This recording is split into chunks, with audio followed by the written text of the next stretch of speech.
नमस्कार. 9 जुलै रोजी ज्ञानेश्वर माऊलींच्या पालखीचं, तुकाराम महाराजांच्या पालखीचं पुण्यामध्ये आगमन होत आहे आणि याच्यामुळे वाहतुकीवरती काय परिणाम होणार आहे याची आपण माहिती घेऊया. आम्ही जो पालखीचा रूट आहे त्याला 3 वेगवेगळ्या एरियामध्ये डिव्हाइड केलेला आहे.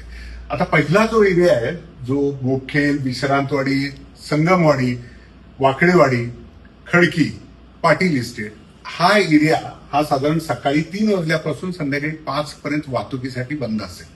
जो दुसरा एरिया आहे ज्याच्यामध्ये Ganeshkhind road, Fergusson college road, Jangli Maharaj road, Shivaji road आणि थोडासा कर्वे रोड हा परिसर आम्ही शक्यतो 12 नंतर बंद करायला सुरुवात करणार आहे. सो 12 वाजल्यापासून संध्याकाळी 6 वाजेपर्यंत हा परिसर बंद असेल. आणि शेवटचा म्हणजे ज्या ठिकाणी पालखी मुक्कामाला जाते तो म्हणजे पेठ परिसर, ज्याच्यामध्ये Shivaji road, Bajirao road, Lakshmi road आणि थोडासा नेहरू रोड हा जो बाधित होतो तो संध्याकाळी 5 नंतर त्या ठिकाणचं वाहतूक बंद करायला सुरुवात करणार आहे. त्यामुळे आपला प्रवास आणि आपण बाहेर निघताना याचं जर प्लॅनिंग केलं तर निश्चितच आपलीही गैरसोय होणार नाही आणि पालखीचं मुवमेंट सुद्धा चांगल्या पद्धतीने होईल.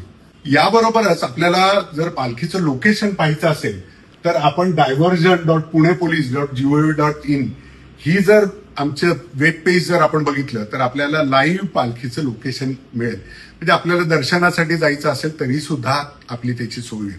नमस्कार.